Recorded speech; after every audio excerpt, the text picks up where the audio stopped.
Il sindaco di Porto Empedocle, Calogero Martello, esprime la sua gratitudine al prefetto per la pronta disponibilità dimostrata nel convocare e presiedere la riunione tecnica tenutasi presso la prefettura di Agrigento. La riunione, fortemente voluta dal sindaco di Porto Empedocle Martello, ha visto anche la partecipazione dei vertici dell'ANAS, del Consorzio della provincia di Agrigento e della Polizia Stradale.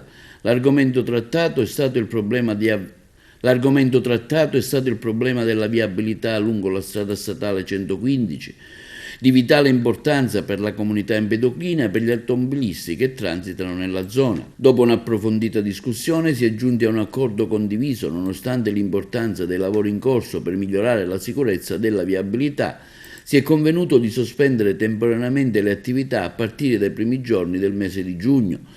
La decisione è stata presa considerando i potenziali disagi che si sarebbero amplificati durante il periodo estivo, con particolare attenzione agli abitanti della città empedoclina e agli automobilisti che attraversano la zona interessata dai lavori.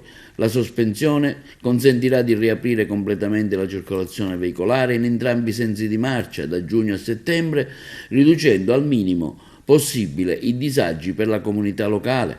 Il sindaco Martello esprime la sua soddisfazione per il risultato raggiunto e ringrazia le parti coinvolte per il loro impegno e la collaborazione nell'individuare una soluzione che tiene conto delle esigenze della comunità di Porto Empedocle. Per ulteriori informazioni, dichiara il sindaco, si invita la cittadinanza a rimanere in contatto con gli uffici comunali.